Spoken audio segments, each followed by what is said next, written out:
we doing, everybody? And welcome in to Wisconsin Sports on the Go with Trage. I'm your host, Trage. We're coming back on a Sunday, a great Sunday. Let's call it a great Sunday, right? Packers didn't lose this weekend. The Badgers didn't play, so they couldn't lose, right? I didn't have to see Braden Locke throw another interception. So it was a good weekend. Went Christmas shopping with the wife. It was fantastic, right? It's just getting into November. We're getting Christmas decorations. Can't name a better time of year, Kyle. I got Kyle with me tonight. Chomping on the Bit podcast. You can find him there, Twitter, wherever you want to find him. Great show. You got to check this guy out. He is fantastic. Kyle, how we doing tonight? Sunday? Great Sunday here. Hey, it's a great Sunday for me. Patriots get a win. I'm happy the Celtics won, which unfortunately was against your team. I know we'll talk about that a little bit later, but I can't be mad. Can't be mad right now. Can't hate it, right? You can't hate on what is going on for you right now. Outside of, you wish that the Patriots were still, up there in the rankings right now. But outside of that, doing well. You can't complain too much on that side. So lots to get into today. We want to start out with the Badgers basketball, right? Men's basketball got a good weekend. Had a good weekend. They beat Montana State. They beat Appalachian State. We want to talk about that Badgers game there against Appalachian State because it was a good game. 87-56, the final score there. Badgers get the win. There was a lot of good things we saw in that one. A lot of, hope they clean up kind of things there. The Badgers started out slow again, right? And it's been a continuing thing for them. Started out slow against Holy Cross. Had to dig themselves out of a hole. Started out slow versus Montana State. Found their footing fast in that one, though. And then in this game against Appalachian State, they go down 17-6 at one point. Win on a 28-3 run to end the first half. Answered back, right? And that's a good thing you can take away from it is they answered that call. They're getting kind of spanked around there. They answered the call, found their way back into these games here. And some decent performances on the backside of that. Tanjay with 17 again. We saw Klesmit with 15, 17 out of Stephen Crowell and Nolan Winter with 10 in that game there. But that's the extent of the big scoring, right? We see Amos come off the bench there with 10. And that's one of the biggest things that I looked at coming off of this one is the Badgers still, how deep can they go on that bench, right? That's always something that seems to lack on certain teams out there. And the Badgers right now, for me, I'm looking at this bench and I'm like, okay, I know I can go to Amos, but we still, you look at the minutes there. He had 12 minutes played in this one. Gilmore had 10. McGee with 22 off the bench. And I love what McGee gives you off the bench for the Badgers there. But the lack of bench, right? You got to be able to find scoring when you go away from the starters. And you look at the scoring off the bench, outside of that 10 from Amos there, you had 3 from Jack Robinson and you had 4 from Kamari McGee. Outside of that, you don't get a lot of production off that bench. So that's something that I'm keeping an eye on there is there going to be that production coming off that bench for the Badgers? Because you cannot just rely on your starters constantly putting numbers up like this and getting you to this point because you might get in foul trouble. You might play one of those games where you're playing a quick team and you got to have breaks. You got to have guys come, mass subs, whatever it is. You got to find ways to score when they're on the bench. So that's something I'm keeping an eye on is the bench for Wisconsin. Do they find that scoring coming off that bench there?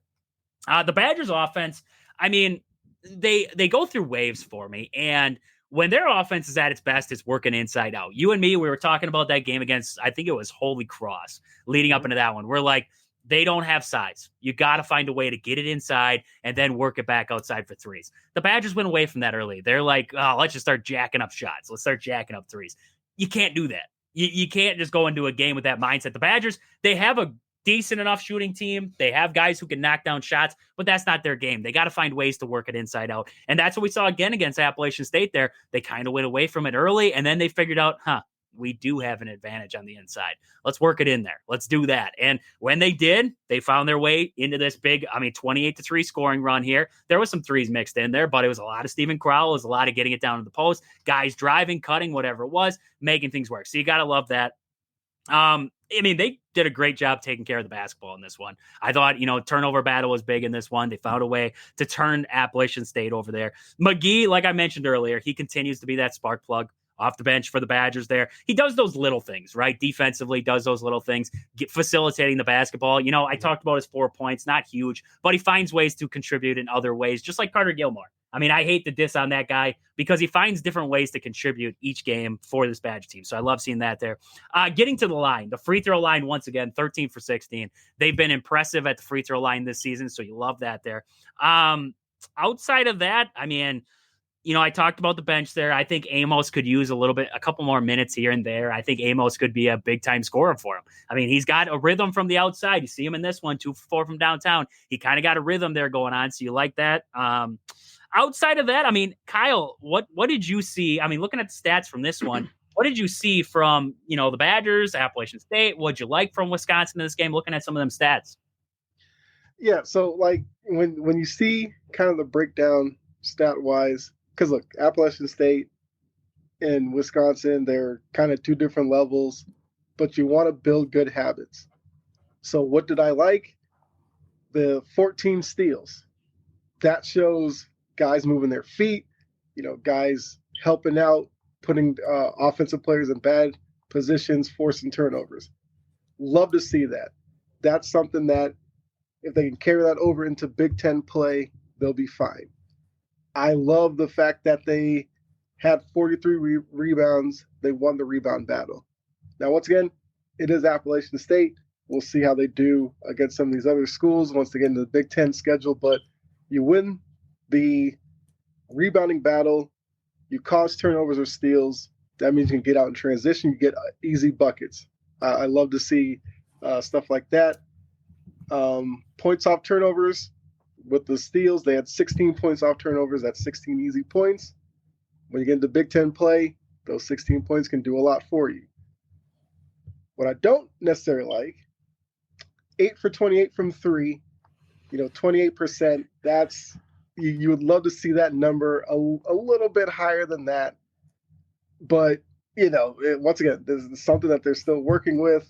I think it's going to be interesting to see how the three-point shooting kind of trends throughout the season. Do they become a team that you can factor them for like 20 to 25 threes? Can they get you 10 makes out of that? We'll see. But for me, the steals is a big number for me because 14, that's doing work. A lot of teams might get 3, 4, 5, and you feel like they had a good night.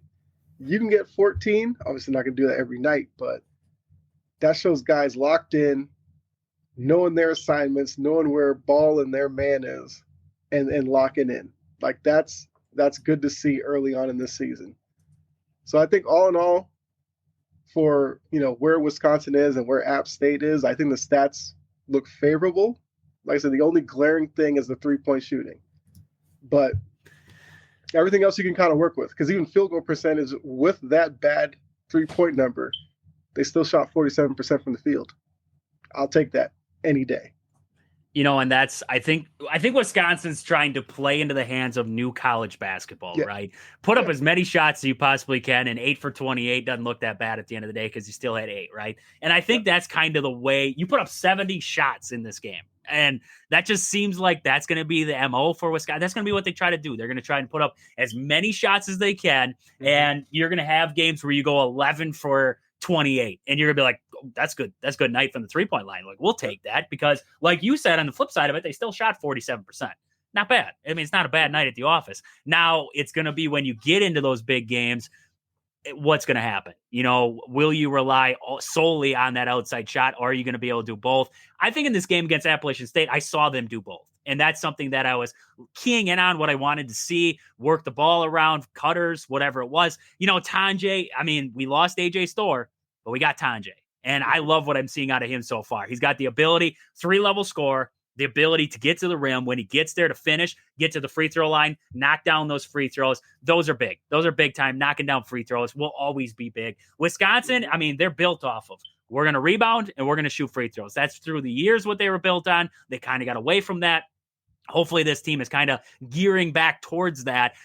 Second chance points too, finding ways to get second chance points, rebounding the basketball, like you mentioned there. Offensive rebounds, they had 14 offensive rebounds in this game, getting after the glass. You love to see numbers like that. So, I mean, all the way around, a solid win. This isn't a great Appalachian State team, like you said. I mean, they're on different levels of this, of a spectrum there. But, I mean, these are kind of the sketchy games, right? You get early on, you're still trying to figure yourself out. You're still trying to figure out, that's a big thing for Wisconsin too. They're undecided what their rotation is at this point. They don't know yet. They're still trying to figure out who fits where and everything like that. So that's something that we're watching in this one. They have a huge test, right? Early on here, they have number 10 Arizona coming up next here. So that is going to be that's a clash right there. That's a clash. We're going to see, you know what? Honestly, I don't even care if Wisconsin loses that game, they lose that game. If they win that game, fantastic. Like, I'm still cheering for a win, but I want to see Wisconsin show me something in that game. Like, you know, you're going to find out a lot about this team, how they can compete, right? Because Arizona,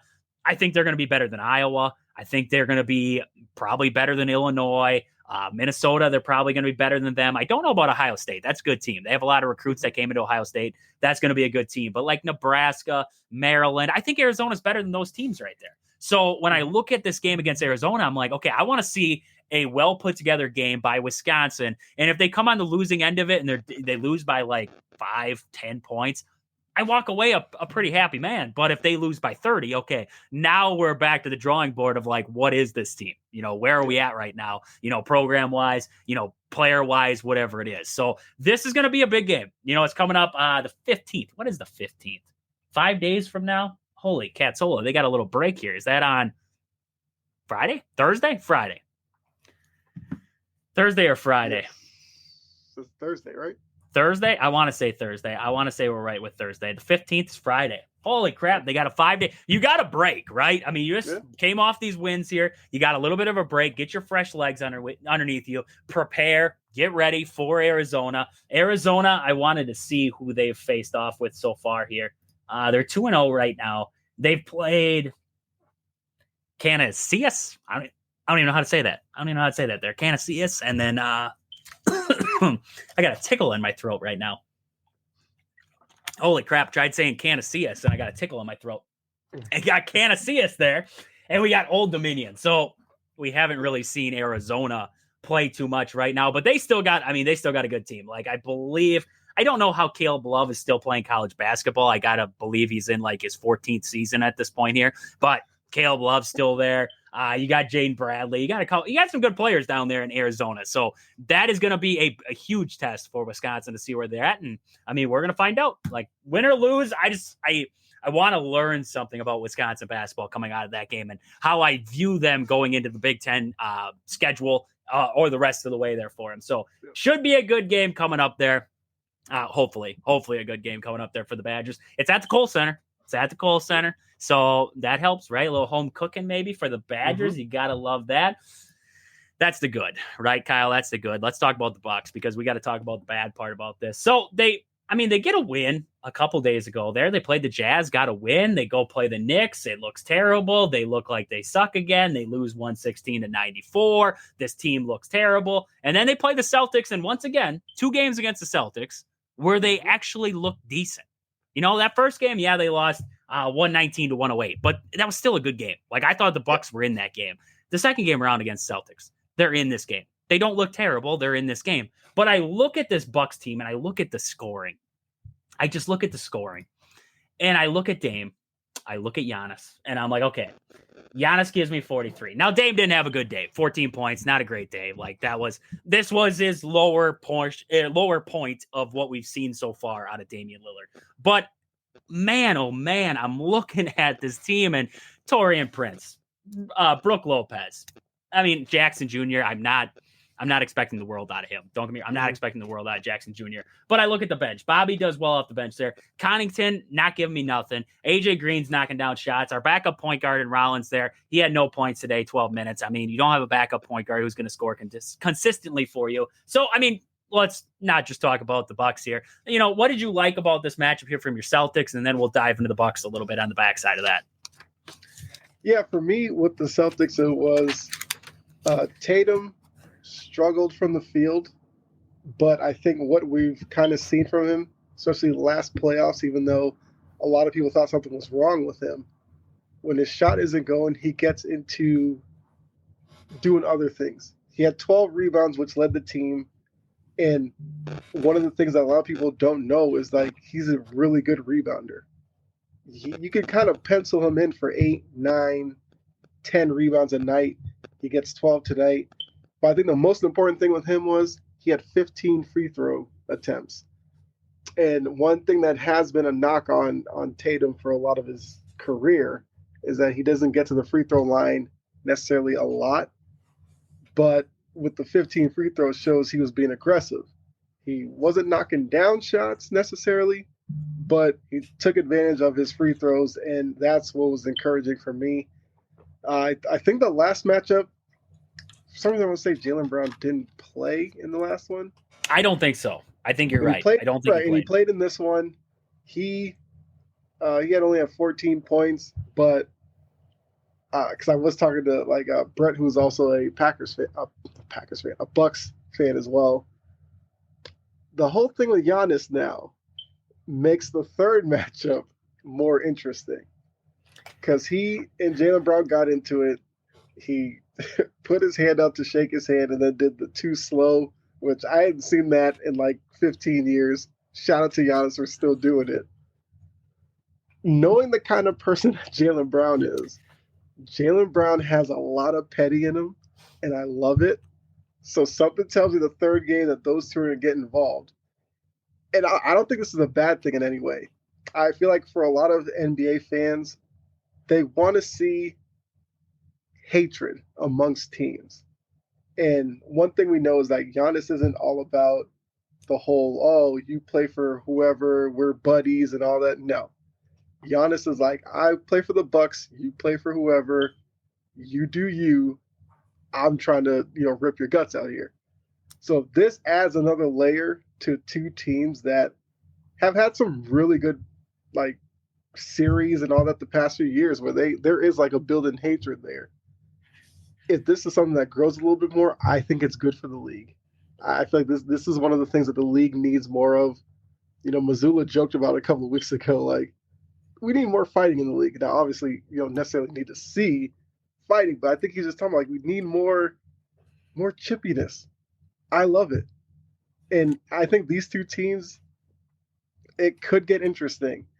I mean, yes, the Bucks are still 2-8. Like you said, we'll get into the Bucks part here in a second, but the Celtics, they did what they normally do. They get guys in double figures, which means they put a lot of pressure on you defensively to cover all these guys that can beat you at the rim and on the perimeter. Like Peyton Pritchard, this has been his season of breakout, and he had another good game today. So I like what I saw from them. They're 9-2 now. They've clearly established themselves as one of the top teams in the East once again, even though Cleveland is still undefeated, I believe. And they meet Cleveland next week, so I will be interested to see how that game goes. But yeah, I thought it was a real professional win from them. The third quarter is where they won it. They held Milwaukee to 15 points. That's kind of becoming a bit of their MO. They'll play the first half. In the third quarter, they go out on these runs early on, and it's whether or not the team can bounce back from that. But even like you said, I didn't think it was a terrible showing from Milwaukee. No, they find ways against the Celtics. I don't know what it is. We play the Celtics, we look like a decent team. We play crap teams. The Cavs, we should have beat the Cavs twice. There was two close games with the Cavs. One of them came down to late shot by Donovan Mitchell to win it. So, man, oh man. But, you're 100%. I was going to ask you if Peyton Pritchard just waits for the Bucks. It seems like every time the Bucks see Peyton Pritchard, he knocks down at least three threes in that game. That's just his thing. Yeah. I don't know. He just doesn't like Milwaukee. I saw that between Giannis and Jalen Brown there. And I was like, Giannis is just trying to goof. He's just trying to goof around. And Jalen Brown's like, dude, no, he's going to give him a handshake. Then yeah, Giannis does the old, too slow. And I was like, that's just Giannis being Giannis. And Jalen Brown's like, dude, I'm just enough. I've had enough of this. Yes. Okay, here we go. Yeah, here we go. That's what I'm like. If Giannis wanted to do that, there's other people on the Celtics who could have done that too. Tatum, I think it would have been nothing. I don't think Horford, because he and Horford have a history as well. Horford probably would have done the Jalen Brown with it. Derek White, it would have been fine. Maybe even Drew Holiday. Jalen Brown is the one that you don't do that with. Because Jalen Brown has an old school mentality about him as well, which is what I love about him. He has Celtics green on. He's looking to destroy whoever's across from him. And maybe Giannis was doing it to him for reasons that only Giannis will know, because Giannis, he's Giannis. After the last game, he can go to a reporter and say, if you don't want to be here, then get out. Everybody's scrambling to figure out who he's talking about. Like, this is who Giannis is. And I respect Giannis. I love watching Giannis play. He's one of my favorite players to watch in the league. He's a character. I will agree with that. I think people. Yeah. I feel like people didn't know that about him because he was a guy that was quiet early in his career. So I think people kind of just missed this part of him. Like, he has a real Joker type of style to him. Yeah, no, I would 100% agree. I would 100% agree. Like, that's just Giannis being Giannis and Jalen Brown being Jalen Brown. Like, he just doesn't, he's not a goof like that. He doesn't mess around like that. Like, that's just, it's not him. And I mean, you wanna hate on Jalen Brown for it, but that's his personality. And at the end of the day, you accept it, and you kind of just, it's going to be one of those storylines now. We'll wait and see kind of what transpires second time around, what comes out of it second time around there. But I mean, this Bucks team, Lopez is a non-factor against athletic bigs. He's just a non-factor. Yes. Maybe that's why when they do face off with the Celtics, Horford's not, overly athletic. So Lopez has a little bit better of a matchup. But when he was against Cat the other night there, when they played the Knicks, it was terrible. Like, that was just terrible. He should have never been on Cat to begin with, and it's Lopez. You got the problems with Lopez. Gary Trent Jr., you brought him in. He's cold. He's not able to knock down shots for you. I believe he was out for this game anyways. One of those, he was out, but probably just trying to, recoup or, try and figure it out mentally what the heck's going on there. So you don't have Gary Trent for this game. Taurean Prince is, he's hit or miss, right? But he's a bench player. He's not meant for this role here. He's not meant for this role. And we've talked about it before. Chris Middleton isn't going to fix this. I don't believe Chris Middleton coming back is going to be the ultimate solution. Will it add scoring to your team? Yeah, I think it'll add scoring. But I look at the defense for the Bucks. They're slow. They're slow getting after guys. They're slow. It's just a very old veteran-led group that can't compete with these other teams right now. The floor spacing for the Bucks is terrible. I believe it's terrible for me. They don't move. You watch the Celtics, that ball moves at 1,000 miles per hour. Like, it doesn't sit in one spot for too long. The Bucks are so stagnant. Damian Lillard's got it. It's Dame time. It's Dame's show now. And then you see Giannis get it, and it's Giannis's time. And then Brook Lopez gets it. It's like, please don't shoot. Like, at this point, please don't shoot at this point here. It's such a stagnant offense, and it comes back to energy, right? Bring in energy to this team. I believe that's why we're seeing Andre Jackson Jr. in that starting lineup. Not just that Gary Trent Jr. can't hit a shot, but he's going to bring energy to the floor. So when I see him with 1 point there, I'm not as worried about that because this guy's at least going to bring me defensive energy down there. You need something, right? You need somebody to bring energy to the floor. I don't think Giannis has played as well defensively as he did in the past there. And, we look back at the championship run the Bucks made. Why was it so successful? They turned teams over. They were able to score in transition. That was the biggest thing for the Bucks. Transition points, right? They are not getting these transition buckets here. This is an old, slow lineup that isn't turning teams over. The defense is terrible. And we want to sit here and we want to blame Doc Rivers until we're blue in the face. And I didn't think Doc Rivers was a good hire to begin with. But if you're Doc Rivers, what are you supposed to do, right? What are you supposed to do with this lineup? What are you supposed to do with this roster at this point here? For me, I'm playing the young guys. I'm just saying, screw it. I'm throwing all my young guys out there. You have all these guys on your bench here. Smith on the bench. Beach Camp. You have Johnson on the bench there. You have all these young guys. I'm just saying, screw it. I'm throwing these guys out there. I'm trying to find lightning in a bottle at this point because what you're doing right now with Taurean Prince and you're throwing out Brook Lopez out there for extended minutes and Pat Connaughton. Pat Connaughton stinks. I don't know who needs to hear that yet, but Pat Connaughton stinks. What does he do for me? What does he realistically do for me? I saw him airball a bunny the other night against the Knicks. Just airball this bunny point blank. Like it was almost Pat Connaughton's like, this is it. This has got to be it. You're telling me that Delion Wright is playing so bad that he cannot play here, but Pat Connaughton's playing better? Yeah. I don't know what you're watching. What do you think? Like, okay, I'll ask you this question. Mm-hmm. Doc Rivers, I don't believe he's a good coach. I would not have brought Doc Rivers into this and tried to make him be the answer. But can you blame this all on Doc Rivers? I mean, honestly, can you blame this all on Doc Rivers? Or is it the energy from some of these guys, supposed to be your stars, right? Brook Lopez, etc. on this team, stepping up and being players out there, trying to be athletic and not being lazy. This team is the definition of lazy basketball. This is lazy basketball, right? The Celtics are the definition of high pace, fast. We're going to work it around, just like you said with Jayson Tatum. Doesn't have a good night shooting. He's still rebounding the basketball. He's doing the little things. This team right now, this is a lazy basketball team. Can you blame all of this on Doc Rivers, or do you need to do a self-check here as a lineup and then maybe put some blame on Doc? I'm not saying don't put any blame on Doc. I put blame on Doc, but is this all on Doc? No. No, because a lot of it is the makeup of the team, and a lot of it is the philosophy of the team. Defensively, they've kind of been like this for a few years now. In transition, they love running to the paint to take away the inside. Unfortunately, against a team like Boston loves shooting threes. So it's been a while for me that I remember Milwaukee really being a good perimeter, defender of the three. I feel like that part, if Doc disagrees with it, might take some time to break the habit with these guys.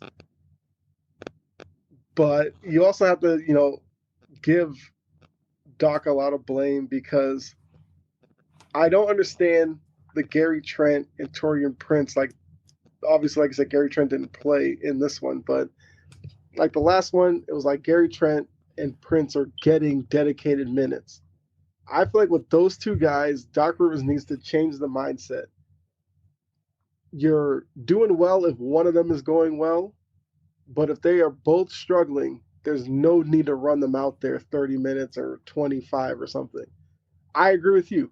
I would turn to the bench and I'd say Johnson, let's see what you have. I'll give you 5 minutes. If you play well, I might pull you, put you in for 2 more minutes here later on. But some of these guys who have dedicated minutes don't need it. Brook Lopez, I feel like Brook Lopez has had his time. He should not have a dedicated minute limit. If he's on one night, fine, play him 30 minutes. If he's off and he's doing nothing for you defensively, he's not really contributing a lot, limit his minutes, put somebody else in, just try different combinations. Pat Connaughton was good 3-4 years ago. That doesn't mean that Pat Connaughton in 2024, he only had 13 minutes, fine, but I feel like there could be some nights where Pat Connaughton doesn't play and you're fine. Yep. It seems like Pat Connaughton has a set rotation amount each night. He doesn't deserve that at this point. So I think that's where Doc needs to switch it up. Get some of these guys uncomfortable. Because right now, a lot of them show to the arena, they know, I'm going to start. I'm going to play 30 minutes. If I'm good, I'm good. If I'm not, I'm not, but I'm getting that. No. You're 2-8. That time of the year, you lost that privilege of guaranteed playing time. So yep. if I'm him next game, if Connaughton doesn't have it, cool. You can sit right next to me on the bench, and I'll play DeLon Wright. He's another veteran. And if he doesn't have it, I'll sit him down. I'll put Beauchamp in. If he doesn't have it, then I need to go to the front office and go get me somebody who does have it. That's where I'm at with Milwaukee. They should not be this bad. But when you watch them play, you're like, I see why they're this bad. There's glaring needs on this team. If they don't fix through trades or whatever, then, like you said, put young guys out there. If you're going to lose anyway, at least get some energy on the floor. Yep. I hate to see them play slow and then still lose. What's the point? No, 100%. 100% agree with you. He hit the nail on the head. You want to blame Doc because his rotations right now just don't make sense, right? Yeah. You're not getting any better right now by putting Pat Connaughton in for extended minutes, by keeping Taurean Prince in there when he gives you 38 minutes of play and 9 points. 38 minutes of play and 9 points. 3 for 4 from downtown. You want to say that's a good night, but you're getting 9 points out of one of your, I guess, crucial positions there on the wing. And then you have guys like, Dame, 14 points doesn't help, right? If Dame has a normal night here for the Bucks, they might win this game against the Celtics. He has a down night, they lose this game. So that doesn't help at all. But you have one of your main cogs right now, Brook Lopez, supposed to be, right? 29 minutes, 6 points. He gives you 6 points in 29 minutes of play. Getting 1 rebound, and he's a 7-footer. That's 1 rebound. The thing I hate about Brook Lopez. He's one of the worst rebounders for the size that he has. Yep. And that's 100%. What Doc needs to get on him for that. 1 rebound is ridiculous. Well, you watch him half the time, it's 3-point line to 3-point line. That's all he's running. He doesn't go down into that paint area. Like you have, Taurean Prince out rebounds him. You see guys like Damian Lillard out rebound him. Andre Jackson Jr. out rebounds him. Portis, AJ Green out rebounds him there. AJ Green's coming off the bench and he has 3 rebounds. Like we're talking about a guy in Brook Lopez who is your big fella. Like that's your big fella. That's his job. Get down in the paint, give me rebounds. Yes, 3 blocks are great. I love the blocks. Like I love the block party that he throws every once in a while. But outside of that, what's he doing? What's he doing for me? You have no athletic big that you're throwing out there at this point that can replace. You can look back at drafts, you can look at whatever, but right now, I'm looking at the youth and I'm like, just throw them out there. Like you were mentioning, like I said, bring some energy, show me something. I don't need to see them for 30 minutes. I don't need to see Johnson, Smith, Wright. I don't need to see any, Wright's not youth, but I don't need to see any of these guys for 30 minutes. Give me 5. Like you said, give me 5. You show me something in 5 in beach camp, right? We're so easily like, this guy's nothing. This guy's going to be nothing. We're not going to pick up his extension. Drew Holiday loved beach camp. He loved him. He said, this is going to be a guy that you're going to want to sign up. Drew Holiday's gone. Now we're like, oh, beach camp's nothing. He's nothing to us. We don't need him. What tells you that he couldn't be a player on this team? A something for you.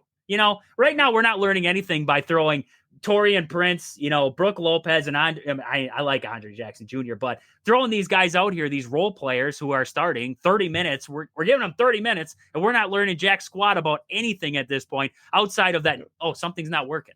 Something's not working. I can't figure out what. I can't put a finger on it, but something's not working here. Like this is just, it's terrible. It is terrible basketball all the way around. Like I've yelled for years about the NBA with no defense and anything like that. Like I've yelled about it. This Bucks team takes no defense to another level. They take it to another level. I didn't think you could take it to the next level. This is absolutely no defense, lazy basketball. This is just, I don't even turn it on to watch it half the time. I'll check out the box score every once in a while. I'll watch, highlights. I'll rewatch the quick clips of it, so I don't have to sit there and watch this. Because if I had to watch this you're sitting there for 2 hours, whatever it is a night, and you dedicate that to watching this, I would rather watch Braden Locke throw interceptions for the Badgers than watch this crap show right now. And I am a man, Braden Locke. That guy drives me nuts. Me nuts. But this is bad. This is bad right now for the Bucks. And we'll see. We'll see what happens in Milwaukee. See if, right now trades seem like they're not going to happen because they're in that second apron. They can't afford to bring in more money. They put themselves in this.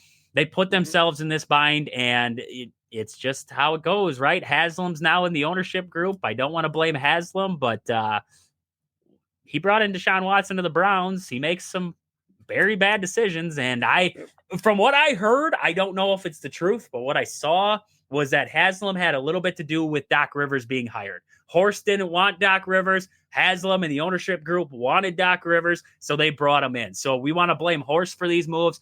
I don't know if he's the main guy to blame. I don't know if he's the main guy to blame there. So, that's Bucks basketball right there. We don't got much good to say at this point here outside of, I like Andre Jackson Jr. I think he brings a spark to this team. I do. He's got a boatload of energy, and I hope that he can develop into something, maybe a little bit more of a potent scorer, right? A little bit more of a scorer. If he gets that next level to his game, that guy's going to be a heck of a ball player. He's going to be a heck of a ball player. AJ Green, he's the Bucks Pritchard, right? He's the Bucks Pritchard at this point. He doesn't do much except for shoot threes, but you love that. You got to have a guy like that. The Celtics got it with Pritchard. The Bucks got it with AJ Green. So, that's about the good that we have to say about Milwaukee right now. So let's look at the standings right now. Wow. I can't believe I'm looking at the Bucks where they're at right now in the standings, but that's still Still catches me off guard. They're below the Detroit Pistons. You want to know how bad the Bucks are? They're below the Detroit Pistons at this point. Like that tells you how bad they are. That tells you how bad they are. I mean, they got an easier schedule coming up here. The Bucks do. They got a little bit of a, I guess, break from the big teams. They have the Raptors, the Pistons, who are ahead of them right now, the Hornets, the Rockets, the Bulls, and then they play the Pacers, the Hornets. I mean, they got a little bit easier of a schedule coming up. So hopefully we see some of the younger guys, they, figure out something and they look a little bit better here when it comes to month's end. But right now I'm not seeing we were talking about the pinhole before on the on snap counts there on Integrity Sports Network. We were talking about the pinhole for the Jets fans getting into the playoffs. Right now, there's a pinhole of light for the Bucks figuring this one out, and hopefully that pinhole becomes maybe a bolt hole at some point here and gets a little bit bigger. But right now, it is a mess. So let's look at the Eastern Conference right now.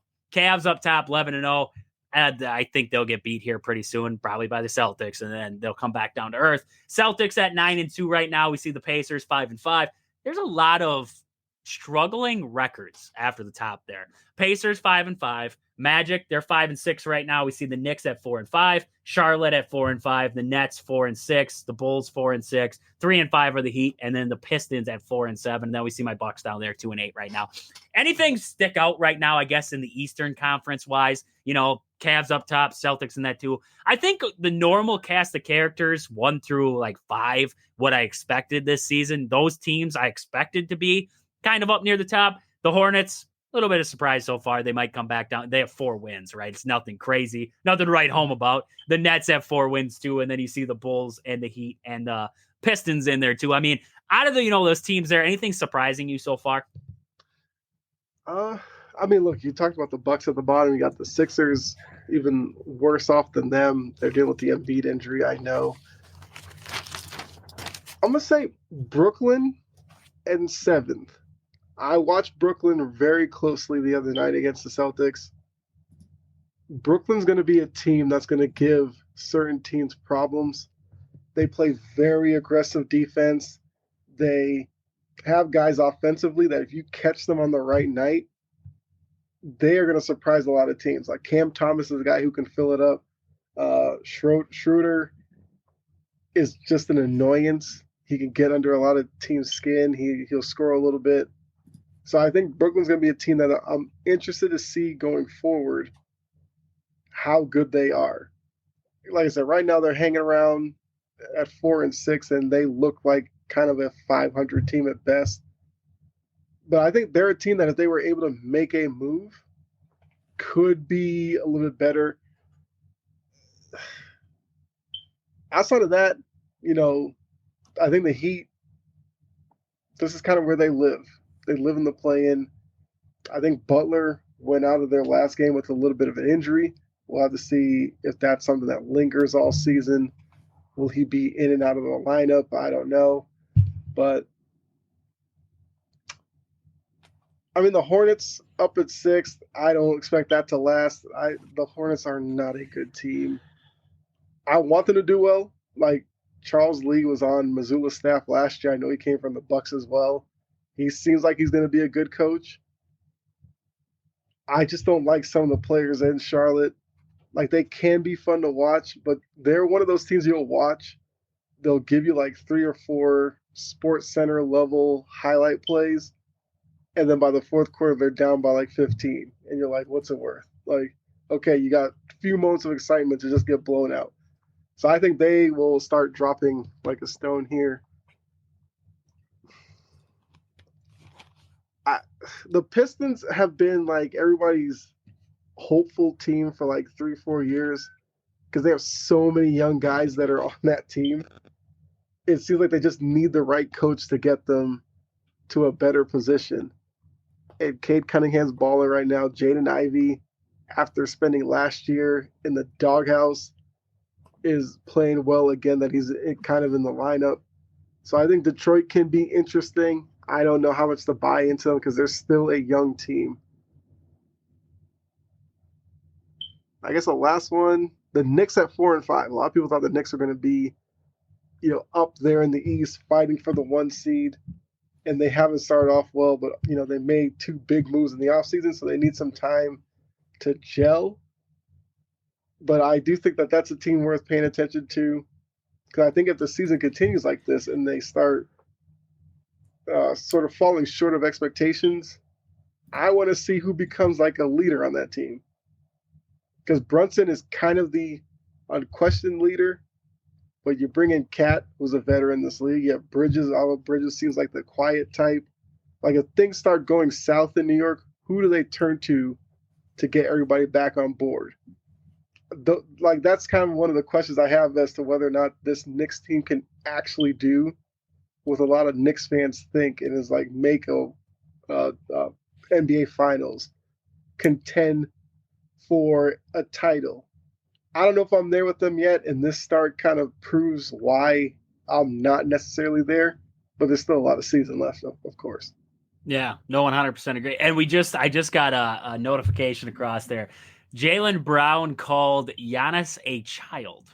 He said that Giannis is a child.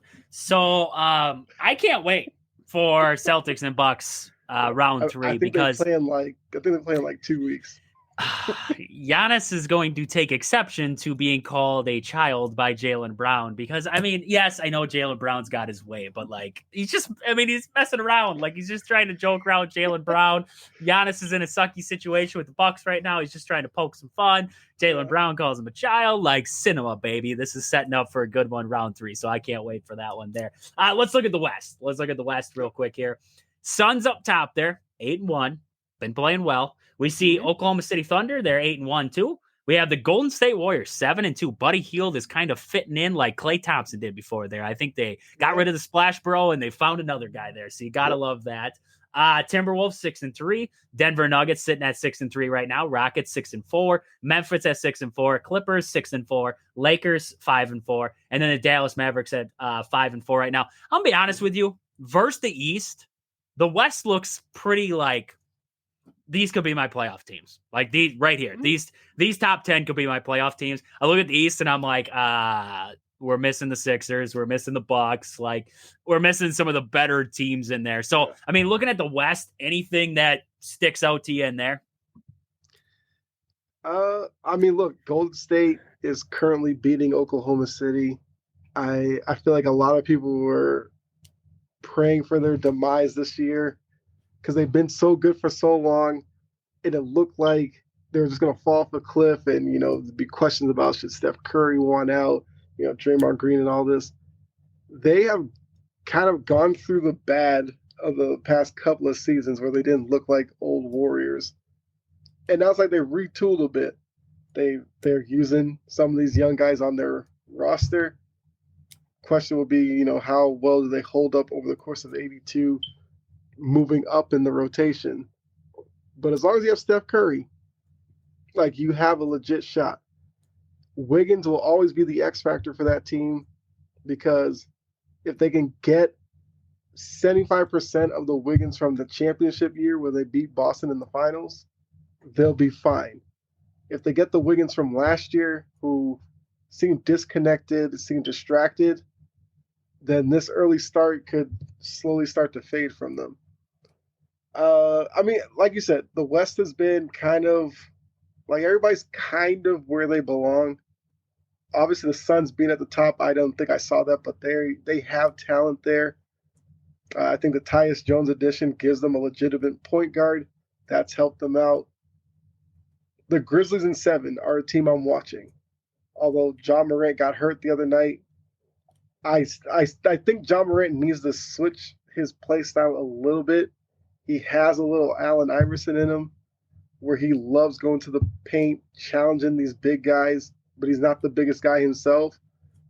And if he continues to do that, he's going to get those nagging injuries. And with Memphis, he's so important to what they can do offensively. They need him to stay in the lineup if they're going to be anything come June in the playoffs. Yeah. Houston, big surprise that they are up where they are, because Houston has a lot of young talent as well. I think people are probably looking at next year, maybe when they put it together. But hey, if they can contend this year, I will always say, with a young team in the NBA, if you can make the playoffs anyway, do it. I don't care. You don't have to be like a top 16. If they make the play-in, I think that's good for them. Get young guys some of that exposure to June basketball. Even if they make the play-in and they're only in it for like 2 games and they fall out, I think that can only benefit that young core in Houston. I mean, the teams that are out of it, I'm kind of, yeah. The Pelicans at 3-7, last thing I'll say for the West. Can somebody get to Zion and get him to, I don't know, change his diet or something? Because every time you look, he's got some lower body injury that he's trying to heal from. Yep. And I said this when he was drafted. I don't like the fact that he doesn't take jump shots, that he thinks he's just going to drive at everybody and jump over them.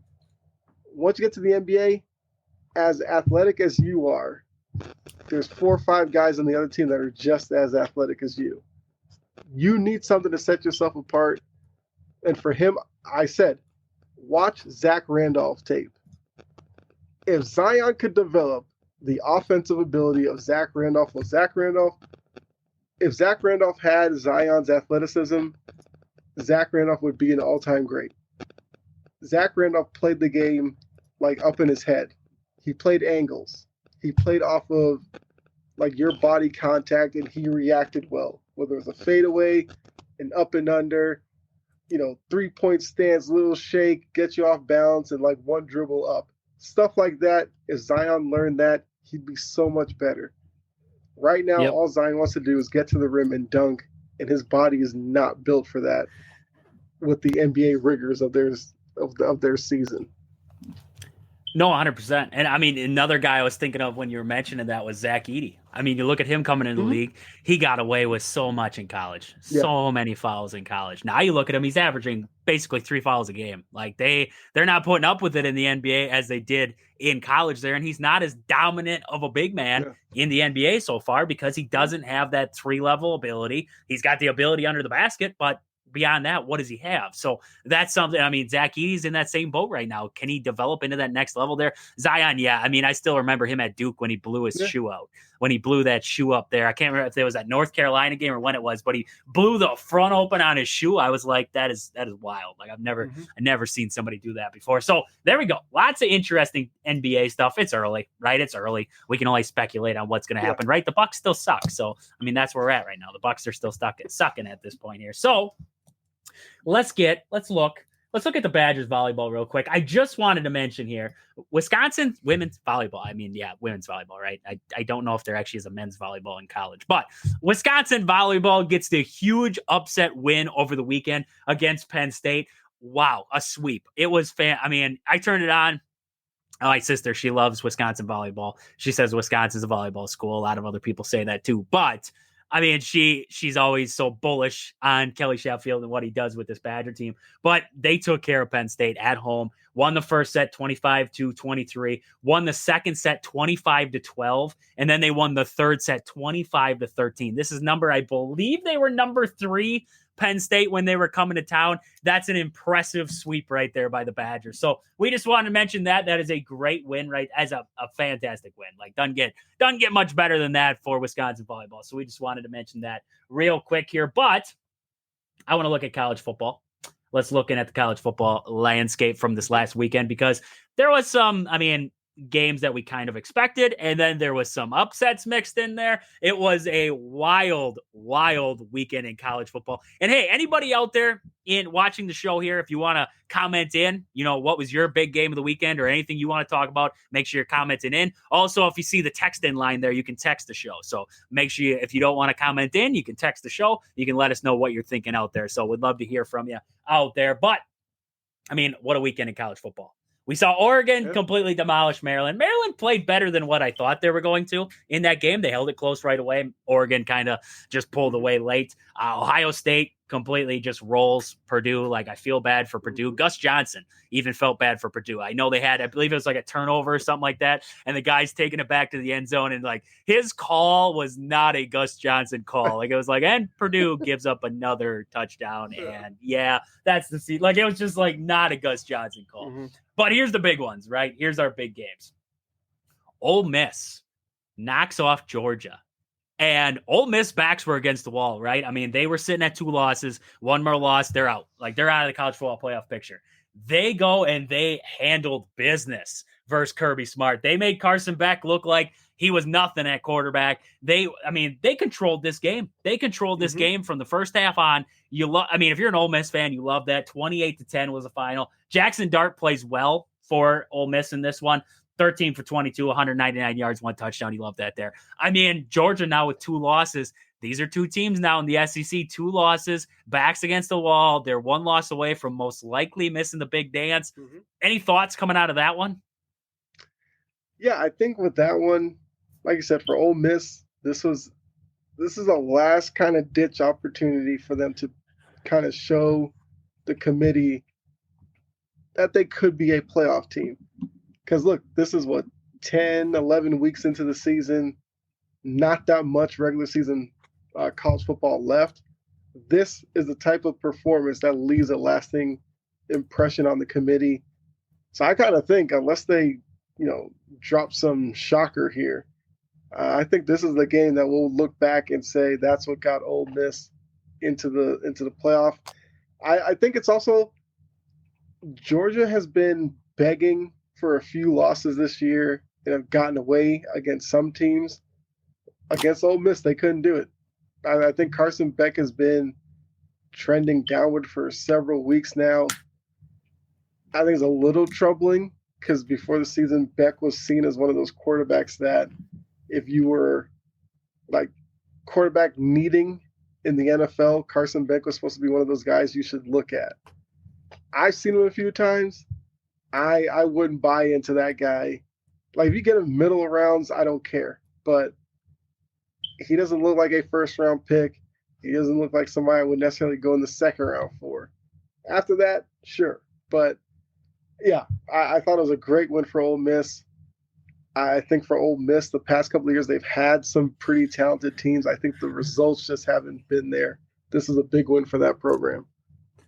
100%. It was a massive win. Backs against the wall, like we mentioned, getting it done. There was one team where you said it. You said a key there. Georgia's been begging for a loss. Miami has been begging for a loss, begging for one. I have not been sold on Miami this entire season because you had that close game there with Virginia Tech. You had that close game with Cal. You had that close game with Louisville. Duke had you on the ropes for a while, and then you lose this game to Georgia Tech there.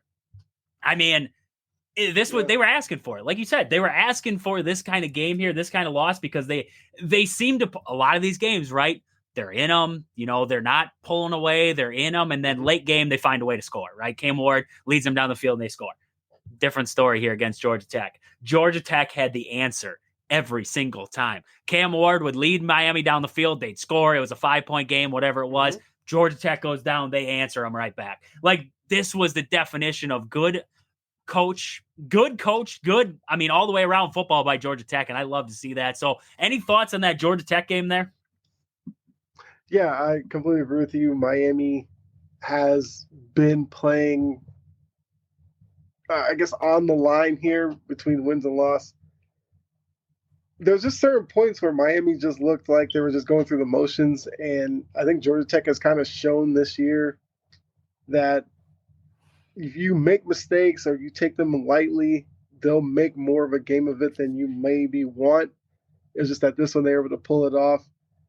And even like late in the fourth quarter, there was opportunities for Cam Ward to lead the comeback, but they had like a late, I think, strip sack fumble. They had some play late that, I don't know, you kind of question the validity of their season a little bit because they were 4th ranked. They didn't look like the 4th best team in the country. And late in the season, they need to recover from this quickly. Because they turn around and lose again, then you're kind of running out of games. That's really going to hurt your stock. Now all of a sudden, SMU is leading the ACC, which I know a lot of analysts were talking about how I think the SMU was like begging their way into the ACC for like 2 or 3 years now. They finally get in, and they may turn it into an ACC title. So clearly they knew something about ACC football that they were badly wanting to get into the conference.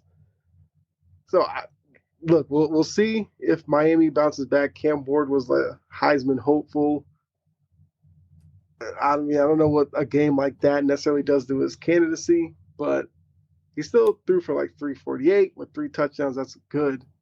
But 25 for 39, yeah, you probably want to see a little bit better there. But Miami kind of got what they deserved in that one. Georgia Tech played a much better game. Gotta love it. Gotta love it there. Gotta love it. They got it. I mean, Cam Ward, yeah, he played well. So I don't think it does too terrible, like too much bad to what he had going on there. Mm-hmm. Some of the other games that we saw on the docket, let's see. Indiana pulls off a late, I mean, they got the win, right? They got the win. That's all that matters. They got the win. Yes. That's a good defense in Michigan, right? You got some good players on there. Yeah. The defense doesn't look great, but that's still a decent enough defense. You found a way to win an ugly game. That's what you got to do sometimes, and that's what they did in this one. So Indiana moves to 10-0. Wowza. Gotta love that. Yes. Florida State's downfall is masterful. 52-3. They lose to Notre Dame. Like, wow. Yeah. Wow on that one. Alabama cruises against LSU. They cruise against LSU. I want to get back to that game in a second here. Kansas with the upset win over Iowa State. Texas Tech, Colorado. Colorado gets the win, but that refereeing job in that game was ugly too. I wanted to mention something. Oh, yeah, that's what it was. Fans are getting a little crazy lately, right? We saw it in Texas, throwing stuff on the field. We see it in LSU, throwing stuff on the field. Texas Tech, throwing stuff on the field. Mm-hmm. I don't know if there's a way to prevent it, because you can't really prevent it, right? You can't prevent it at this point. Fans are going to be fans, right? But you're costing teams yardage. You're costing, seconds of the, you're just, I don't know. Like, is this, they saw Texas do it, and all of a sudden they just think that, like, if we start throwing stuff on the field, like, it's going to get the job over. I know Texas was fined $250,000, right? $250,000 there for what happened. But I mean, these fans don't care. They don't care. So is there, I guess, double sorted question there, double-edged. So I don't know what I'm trying to say there. Double question. Do you think it's becoming a problem? First off. Second off, do you think there's a way that you can actually prevent fans from doing it? Because I don't know if there is. I guess we'd have to know what these schools are doing to these people who are throwing stuff. And whatever it is, kind of up the penalty. If it's, you're taking away their season tickets or something for the rest of the year, but they can come back. Maybe you just need to start just banning some of these people. Because, look, I get it. You want to get frustrated. You want to let the refs know that you're frustrated. What happened to the days where you just booed? You just said refs suck. You kept it moving. Now with you throwing stuff, it becomes a safety issue. Because the last thing we'll need is some quarterback on an opposing team. Something happens, fans start throwing stuff, takes his helmet off, catches a bottle to the side of the head or something, gets cut open. Like, that's where this is heading, because now we've got people like throwing stuff towards players, like in their vicinity, not necessarily to hit them, but kind of like make them know, like, hey, we're throwing stuff at you. That can go wrong in so many ways. I don't know, maybe these schools need to start doing like PSAs before the game and be like, hey, don't throw stuff. Still, some people will just want to be trolls and do it anyway. So I think the biggest thing is going to be how you punish them when you find out that they did it. That's the only way you can curb this kind of behavior. Come down on them with something that maybe the average fan says is being way too strict. Well, yeah, we're at that point where you need to start just laying down the law. Catch you throwing something, you're done. We don't want to see you back in the stadium. Don't need you. We'll get somebody else to fill your seat. My wife, she sent her opinion into the show here. She says, what if it was nets? What if you had to put nets up? Like, the MLB, they puts up nets for foul balls. It's going to be a lot of netting. Like, that's going to be a lot of netting you got to stretch out around a football field there. But, I mean, that would be the extreme. But if you got to do something to stop them, maybe you put it up the sidelines. I don't know. Like, it needs to stop. It's like you said, it's player safety. It's player safety issues. It's a lot of issues with it all the way around there. And I mean, Texas did start it. They started it. They didn't get a call right, so they started throwing stuff on the field. The call got reversed. So now people just think, well, if we start throwing stuff on the field, it's going to change it. LSU, that was blatant. Like, that was an obvious face mask call. Like, there was no changing that call. Yeah. So just all the way around, terrible, terrible situation around college football, the way that it's happening right now. But, I mean, we'll see. We'll see if they do anything to punish teams, punish fan bases, whatever further beyond that. Their Army, they moved to 9-0. That's all we need to know. Army's 9-0. They're gonna have a bid in the college football playoff. I got that feeling. They're gonna have a bid to get in the college football playoff. I want to see. Boise State did end up beating Nevada there, so Boise State stays with that one loss on the season. There's some good stuff there. So, I mean, that's about all we got for college football. Kyle, we got to get to our fact of the day here before we get to the NFL. What do you got for me? Fact of the day here. All right, so the year 1983, and 1983. Look, you're watching us. We're on computers and we're on laptops. That's how we're recording this. That's how we're doing the live. You can go back to 1983 on this day. Bill Gates introduced Windows 1.0. 1.0. Wow. What are we at now? What is Windows at now? I believe Windows is at Windows 11. Holy crap. Like, that's the thing, iPhones too. Like, you think iPhones, like, we're at what, 15 now? 16? Are we up to 16 at this point? I think it's 16 now, yep. Like, holy crap. Like, that is, I mean, the way that it's advanced throughout the years, that's wild. That's wild. Windows 1. Windows 1. When you saw that little Windows logo and everything, you were like, this is where it's at. Bouncing corner to corner. Yeah, on you're waiting for it to hit directly in the corner, like on that Office episode. You're like, you've seen the second coming at that point. But to know that it started in 1983 and what it's grown to now, like, that's crazy. Wild. It's crazy. I mean, technological advances that we've made, just wild. Just wild there. So let's get to the NFL. Here. First thing, what do we think of these Texans all red jerseys that I'm seeing right now? That's a lot of red. I mean, honestly, is that a lot of red? Like, is that a lot of red going on right there? Well, I mean, look, their logos looks like almost like a bull's head, kind of bulls and red. I guess I see it. Look, if that's what it takes for them to play like the way that they are tonight, rock them every week. This is as good as I've seen Houston play in like 4 weeks. The offensive line still looks like trash, though. The offensive line still looks rough. CJ's still running around for his life there, but the defense looks bam. Like, they look good right now. So, I mean, we're gonna wait and see. I mean, hey, Packers fan here. I'm hoping the Lions get beat by the Texans here. That'd be great for my mojo. Oh. Nah, you didn't house it. I was hoping for a house on the punt return there. 54 seconds. CJ Stroud gonna take her to the house. So, Kyle, let's look at some NFL. Here. Let's do a dive into the standings right now. Let's do a little bit of a dive. See if, like, we're seeing the same things out there, if these teams make sense. Right now in the AFC, we have Buffalo Bills up top of the AFC East. We have the Steelers up top of the AFC North right now. We have the Texans up top of that AFC South, but that's looking like a terrible division at this point. And then we look at the AFC West with the Kansas City Chiefs up top 9-0. Right now, looking at that AFC picture, do you see how many teams do you see in there with a legitimate shot? Like, okay, right now, Kansas City Chiefs are your number one team, but what do we like looking at that AFC? How many teams in there do we see with a little bit legitimate shot to be a AFC championship contender? Like, who can get to that point? So yeah, I would go Chiefs.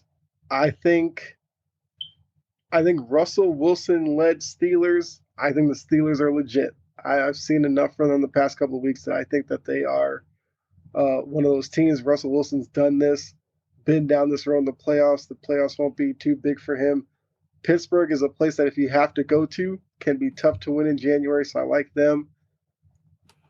Like I just said, if the Texans play like this, before the season, I thought the Texans were a sleeper AFC title game participant with a chance to go to a Super Bowl. This game tonight is showing me that I feel a lot better about saying that before the season. I'm going to give them a slight chance as well. And they also had their experience last year. They went up against a Baltimore team, played better than them in the first half, struggled in the second half. I think it was a learning experience for them. I mean, I've said for Baltimore, I know that they are a really good regular season team. I think in the playoffs they kind of lose direction, and that's how they lose in the playoffs. I want to see them kind of win in the playoffs at a high level before I put them up there, but it's hard not to say that they are a contender when you look at offensively what they can do. I hate their defense. I say it all the time. I don't like their secondary. I don't like the linebacking, the second level in pass coverage leaves a lot to be desired. And the defensive line doesn't put pressure on quarterbacks like they used to. So I think for all three phases of the Ravens defense, I'm worried. That's my holdup with them. I mean, outside of that, I don't think the Chargers are there yet. I feel like Harbaugh needs a few more of his type of guys, and then you might see them next year. Buffalo, I want to put up there. I like the fans of Orchard Park. I think it's a great place to, I guess, for them to play. Josh Allen still has some old Josh Allen in him that it'll appear like every once in a while where he's careless with the ball, he's turning the ball over, and I always say like that's going to be the thing that holds Buffalo back in the postseason. I think talent-wise, I think Josh Allen's a really talented quarterback. I just think sometimes he gets antsy, it tries to make plays that aren't there, and then he gets in trouble. So if I had to say like legit contenders right now, I'm looking at Chiefs, Steelers, Ravens. I think Texans are right there about to join the group, and I think Buffalo should be in the group. But I just want to see more of their like early season Josh Allen. He seemed like he turned the corner. He was taking dump down, throws in the flat, the easy stuff. Now it's like more of the old Josh Allen's creeping in where he's starting to force some passes. I don't like when he starts playing like that. I would agree. With that there. We got Dustin in the comments here. How's it going, Dustin? He's here. Nice to see you in the comments there. Let us know, Dustin, what you're thinking about some of these teams here around the league. But I would have to agree. Right now my tier, till somebody beats the Chiefs, they're the number one team. Like that's just, you have to put them up there. They're back-to-back Super Bowl champs. Steelers, they showed me a lot against the Commanders. I think this is a very good defense that can do a lot. The Texans currently they're going to go up 23-7 on the Lions here. So, wow. I mean, like you said, if it's those red jerseys or what it is, I don't care. They're just going to wear them every week. Wear them every week. I think it's the shiny helmet that does me in. Like it's the shiny helmet with the matte colored jersey that does me in. Like it's a weird combo. It's weird. It's like the Vikings for me. I look at they wear that shiny purple helmet, but it's a different color than the purple that's on their jerseys. It drives me nuts. It absolutely drives me nuts. Like get one color. Just get one color purple, wear it all the way through. I think that's what drives me nuts with them the most. But I would agree. Chiefs up top, Steelers, Ravens, basically polar opposites there. Good defense, overpowered offense. I think the Steelers have a good offense too, so I like that there. I would say the Texans are in there with the Bills. I think both of them have the ability to be a good football team.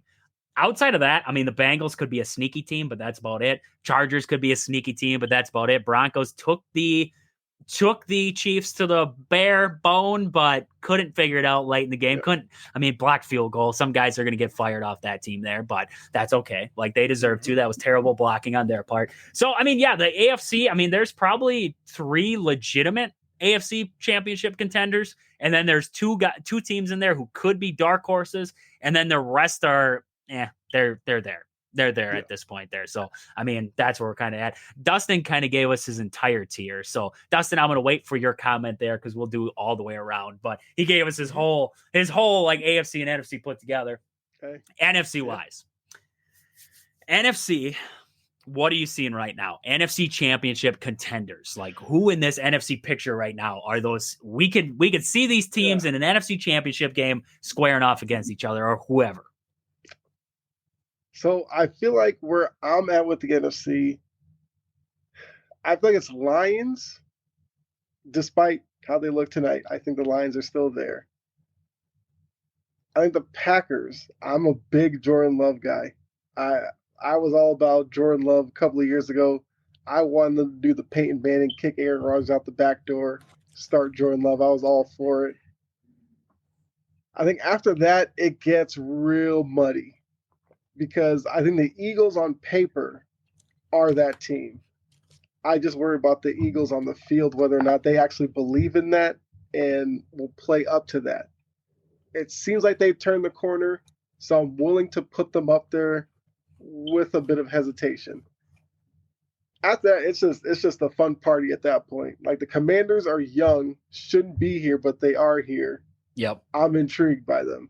I think Jaden Daniels has shown that he's a rookie, but he has a steady head on his shoulders, and I think he'll be okay.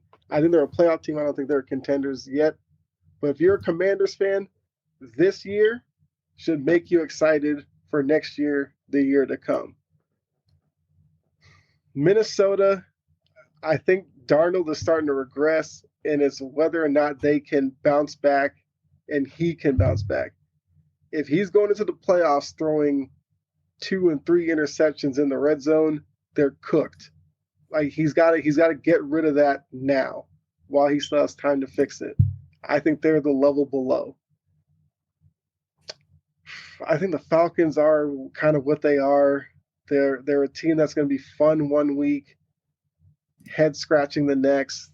They're probably going to be like a 9-8, 10-7 type of team. They might win opening round of the playoffs because they'll have home field, but I wouldn't trust Atlanta to go into Philly, to go into Detroit, Green Bay, and have a shot. So I got to count them out. Arizona, I'm not going to lie, Arizona has become fun for me to watch. It's a car wreck waiting to happen, but I'm here for it. You can't look away. You don't want to look away. Like Kyler Murray, especially today, this is Kyler Murray. If he locks in, he could be this guy.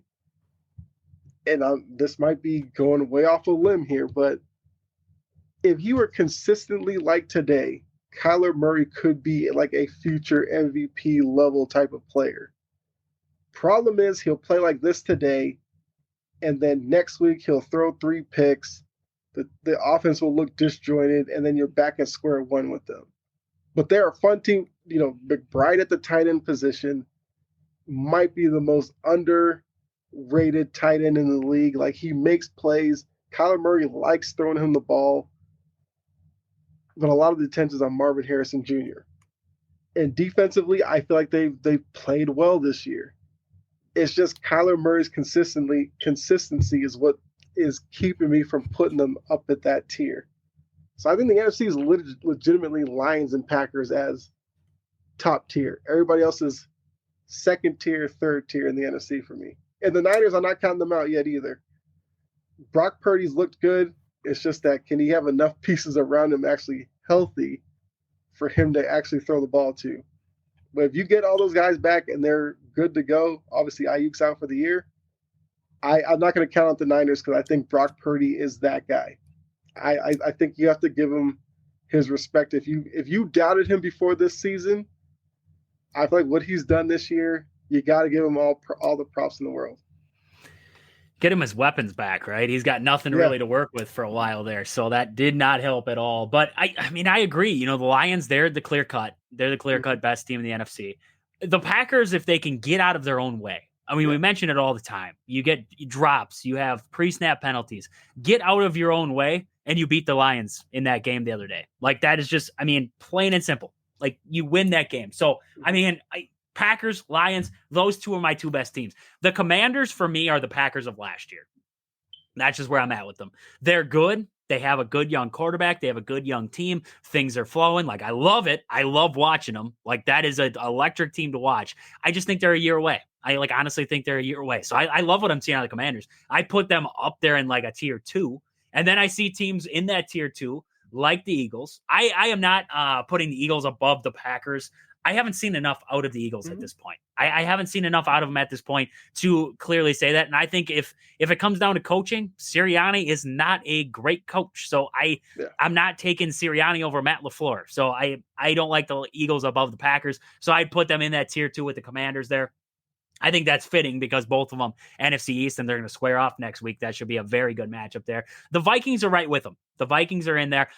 Sam Darnold, I don't know what to make of him. I saw that performance against the Jaguars today. That was rough. And it almost looked like Sam Darnold of the Jets. So I am nervous if I'm a Vikings fan because I don't know what Sam Darnold I'm going to get next week. He's had 2 bad weeks in a row now. What are we going to get week 3? That's what you're going to find out there. So that's where I have them. The Arizona Cardinals are right there too. They're Jekyll and Hyde. One week they give me this masterful performance like they did against the Jets. I know it's the Jets, but they had a great performance. And then the next week they're going to go lose to like the Bears or the Panthers. Like they'll just find a way.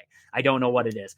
49ers, I'm not counting out. The Rams are a sneaky team. They are a sneaky team. That defense is coming along. You have Puka Nacua back. You have Cooper Kupp. I like that offense for the Rams. Matthew Stafford's still got a couple bullets left in the chamber. That's an interesting team to watch the rest of the way. So, I mean, the NFC for me, you said it. I'm going to say it. Packers and Lions are my 2 best teams in there right now. The Vikings, Eagles, Commanders, they fit my my second tier right there. And then I'm looking at 49ers, Rams, Cardinals. Cardinals could hover between the 2 tiers, second and third tier there. But that's where I put them all right now. We have Dustin. I was going to get to his. He says, Tier 1 is the Lions and Chiefs and Ravens. Okay, so he went full league right now. He went Lions, Chiefs, and Ravens in Tier 1. Tier 2, Steelers, Eagles, Bills, and Commanders. Tier 3, Packers and Vikings. I don't know if I'd put, I would swap Steelers and Ravens. Steelers, yeah, I could see that one. Steelers are the more complete team at this point, looking at the defense. Like, defense wins championships. I don't know what to say about that one. Commanders and Packers, I would flip. I think the Packers are the better team. Like I said, they got to get out of their own darn way. Like, on paper, this is a good team. Like, this is a good Packers team. This is a very good Packers team. They have weapons on the offensive side. You talk about underrated tight ends. Tucker Kraft is a very underrated tight end. They have a very good defensive coordinator in Jeff Hafley, and the defense is coming along. So I'm interested to see what this Packers team does coming out of the bye and if they can fix some of those undisciplined errors that they've been having in this first half and see if they can clean that up there. Dustin also says Lions versus Commanders in the NFC title game. The hot take right now would be Arizona as a team no one wants to play. I agree. I would not want to play the Arizona Cardinals because it depends what team shows up. You might get like steamrolled. Like, that's just the Arizona Cardinals that we're seeing right now. So I would agree with that. Let's see. One last one here. No one expected the Vikings to be in this position this season, let alone the position with Darnold. It is what it is. They win the games they should win. They win 10 or 11 games with their start and have gotten off to. I agree. Like, no one expected them to be in this spot. I would agree with that 100%. You don't have a quarterback. I mean, I don't trust Sam Darnold at this point to be that guy. You can have all the weapons in the world. You can have a good defense, but we saw it against the Jags today. If Trevor Lawrence plays for the Jaguars, they win. Like, that's just my bold take on that one. Is Mac Jones wasn't going to win it, but if Trevor Lawrence was there, he would have won that game. So that's where I'm kind of at with that. And Dustin says, I put the Packers at tier 3 because they are 1-3 against teams with a winning record. That hurts them. I agree. They play undisciplined football at this point. Pre-snap penalties, I mentioned. I believe I would have to relook up my stat to be 100% sure on this one. Let me see if I can't find it real fast. I had it pulled up right here. Nope, I missed it. I had the stat pulled up there, and now I can't find it. And crap, right there. Against the Lions, 11 penalties. They had that pick 6 drop passes, a missed field goal, and 3 botched snaps. You want to talk about losing a football game? There you go. You had errors. The Lions didn't. They won the game. Like, that's plain and simple. So, I mean, the Packers, they get out of their own way. That's a very good football team. And, everybody wants to allude to Jordan Love throwing all these interceptions, everything like that. We could look at, let's look at the stats here. Let's pull up the stats. Let's look up player stats. Let's look at quarterbacks here, interceptions on the season. Jordan Love is tied with Geno Smith for the most. And then you see Baker and Mahomes with 9 apiece. But look at the touchdowns, 15 touchdowns for Jordan Love. Patrick Mahomes is throwing 11 touchdowns on the season. Yeah. I don't know. Those are decent numbers if you ask me, especially because Jordan Love has missed countless games at this point. He's been battling the groin injury now, and then he missed countless games before that. Those are some pretty good numbers if you ask me at the end of the day. So, yes, the interceptions suck. I want him to clean them up. But, you're going to get that out of a quarterback who, you want him – if you have the the ones where you're trying to do too much and you should just throw the ball away and live to fight another down, those are the ones that you want to get rid of, right? Yeah. It's the ones where you're trying to make something happen. Those don't hurt as much. If you went and looked at the ones where they're ill-advised throws, they don't have a stat on that. Somebody out there probably did the stat, but I'm not going to be able to find the stat fast enough. If you look at the comparison of what the interception, the situation, and everything like that, those are the ones where you're going to key in on, where it's an ill-advised throw like the one against the Lions, where you had nothing. You should have just thrown the ball away. You decided to try and do a little loft pass over the top to Josh Jacobs. It got picked. It got taken to the house. Like, those are the interceptions that you're like, okay, those cannot happen. Now, if you're trying to push the ball and you throw it deep down the sideline and a guy just cuts it off, okay, that's different, right? You gotta. It's a difference in interceptions. So you're cleaning up the ugly ones. I mean, all interceptions are ugly, but I don't want to exclude, but I'm saying there's a difference in the way that you throw interceptions, I guess. I don't know what I'm trying to say with that, but there's a fine line. And, when it's an ill-advised throw where it doesn't need to happen, okay, now those are the interceptions that bite you a little bit more. And that's what we've been seeing with Jordan Love. So cleaning that up will be huge here in the second half. And coming off the bye, hopefully, right? Matt LaFleur gets with them. They start to figure out cadences. They start to understand, we got to be more disciplined. We have to hold our water. We have to be better on the line. All those little things that are going to help this Packers team down the stretch, because you see the good teams versus the bad teams. That sometimes is the fine line. Is penalties at the end of the game there. And Dustin also says, what I don't understand with the Packers is they actually played a little better with Willis than Love. Yes, Love is the better option, but Green Bay is 4-3 with Love as a starter this year and 13-13 with him in his 26th yard. The numbers are great. Did it miss half the comment? I assumed that he had another comment. But he hasn't been more than a 500 quarterback thus far. Yes. You're a part of the Willis should start for Green Bay. We should just bench Jordan Love committee that we have in Wisconsin.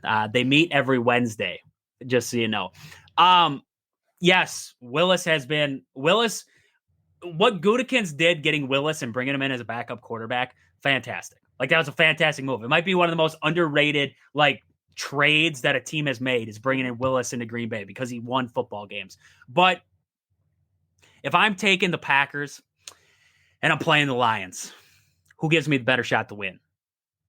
Right? Who gives me the better shot, right? At the end of the day, who gives me the better shot? Vikings, who gives me the better shot? I mean, you could go through this laundry list of good teams. Who gives me the better shot? Mm-hmm. And that's what you have to look at. Because when you think Jordan Love, the problem with Love and the injuries are the big thing this season, is when you take away the element that the Packers have of going under center. When you have to have Jordan Love lined up in the shotgun constantly, it limits what you can do as an offense. And that hurts a lot, right? So, yes, he's 13-13 with him in 26 starts. Yes. But you have to put that in comparison of last season, too, the slow start the Packers had. And then you look at the hot and heavy way they ended the season. Now this season, he gets hurt game one. He's out for a while. Now he comes back. He injures the groin. He's out again. And, yes, Malik Willis did fine in his absence. But the playbook changes. The usage of certain guys in that lineup changes, right? And you beat the Colts by running the ball 52 times or 50 plus times in that game. How often can you run the ball 50 some times against the Vikings or 50 some times against the Lions and expect the same outcome? I don't think so, right? So, I mean, Jordan Love gives you the better chance to win big games. Willis, if Jordan Love, this is what I said going into the Lions game. If Jordan Love could not line up under center, Willis had to start. If he could not line up under center, Willis was the guy. So, I mean, that's kind of where I'm at on that situation right now. And Dustin also says, not part of the Willis crowd, but I am a part of you ride Willis until Love is 100%. I don't think he's 100%. I honestly feel Willis would have been the better option with the weather against Detroit last week. That's what I'm saying. If Love did not feel like he was 100% and he could not run underneath the center, okay. But you have to, I mean, the Packers, I believe I was going to look at what Josh Jacobs was doing offensively in that game, because I believe he was averaging, let's look at rushing here. They were averaging 6 yards per rush against the Lions in that game, 6 yards per rush. But they had to go away from that because you look at what happened going into half. Jordan Love throws the interception, 6 points there. Lions come out of the half, they score again. Now the Packers are down big. for 24-6 or 24-3, 24-6 at that time. Like, you are in a hole, and now you can't run the football. Now you have to try and air it out. Now you're in the rain. Receivers are already dropping passes, and now you have to go away from your run game, which is working, but you have to go away from that. So, I mean, Kyle, what do you think? Love's the better option, but what do you think? Yeah, I mean, look, when it comes to Jordan Love and the kind of nagging injuries that he's dealt with, obviously the backup quarterback becomes a bit of a bigger deal. And look, Malik Willis has looked good when he's made spot starts, but if you had Malik Willis for 17 weeks, you'd see why he's a backup. I feel like with Jordan Love, I think there's still some habits that he is working through that still hold him back. He still kind of relies on the back, like the falling back throw, getting his body weight going back off his back foot. That was trying to say, like throwing off his back foot. And look, he sat behind Aaron Rodgers, who likes to do it. Aaron Rodgers sat behind Brett Favre, who liked to do it. So something about Green Bay, if you're a quarterback there, you got to throw off your back foot every once in a while. I think he gets himself in trouble with that, because that's when he starts floating passes downfield. You figure in January those get picked off, and that's where games can turn. I feel like for Jordan Love, just make the play that's in front of you and keep him moving. He's too talented of a quarterback. And the receiver group, though they may not have big names nationally, have some talented guys. Romeo Doubs, talented. Christian Watson has his own issues staying on the field. Talented guy you mentioned before. Tucker Kraft, another one of these tight ends that doesn't get a lot of love. But when you watch the Packers play, you get him the ball in open field, he'll get yards after the catch. He'll gain those extra yards over the middle. And maybe it's something where Jordan Love maybe starts looking at Tucker Kraft a little bit more to just get himself warmed up, and then you take your shots downfield with Dobbs and Watson. And I know Wicks has had his issues with drops, but like, he's a guy who gets open. So if you're looking at the NFC playoffs and you are one of these top tier teams and you see Green Bay coming into your building, I think they put a lot of fear into you, because you know the potential of them offensively with the guys that they have. And that's not even mentioning Josh Jacobs is one of the top tiered running backs in the league.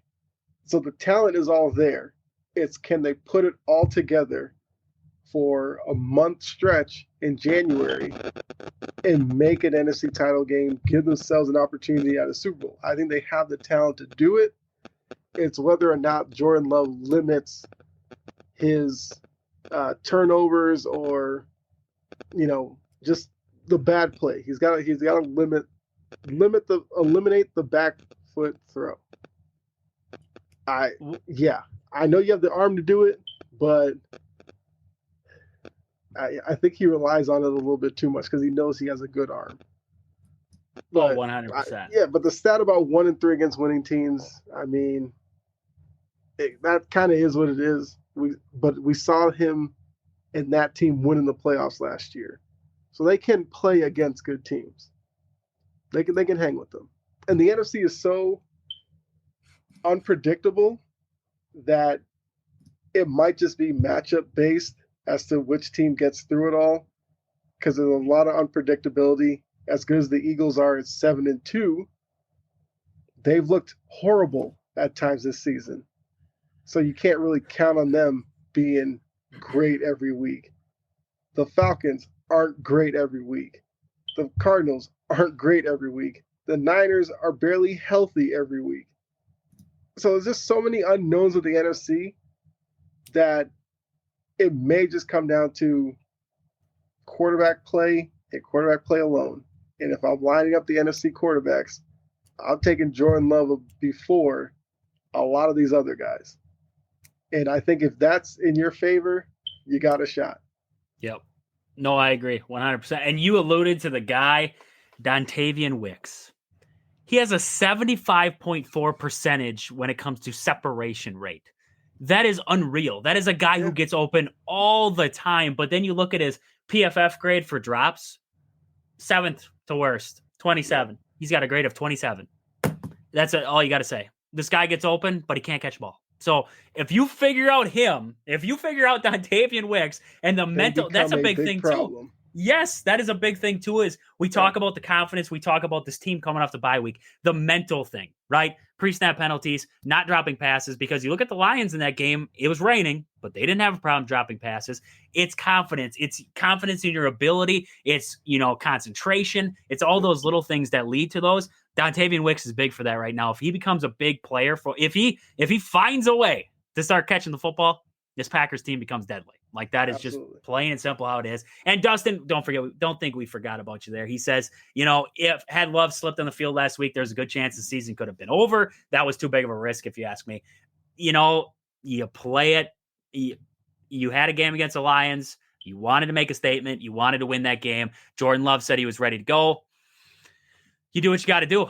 I mean, you do what you got to do in that one. I mean, Jared Goff had a bad ankle going into that week. Like, Jared Goff could have done something to his ankle and messed it up. Like, if we play the risk week after week, we're going to get to a point where, I mean, you just played him. You had to play him in that one. I mean, watch Jared Goff. He's got 4 interceptions tonight. Like, he's throwing 4 picks. Like, I don't know what to tell you. I mean, I'm cheering for the Texans over here, but at the same time, I need Amon-Ra St. Brown and David Montgomery to do something for me, because my fantasy team is starting to lose out on some points here, and I might lose this. I had Jamar Chase. He got me 55 points. Right now, the rest of my team is sucking, and I might lose this thing. So I don't know what to do on the fantasy side of it. But, Okay. Well, Kyle, anything else we got to wrap us up here? Anything? We're at the hour 30 mark. That's about where we end it every time.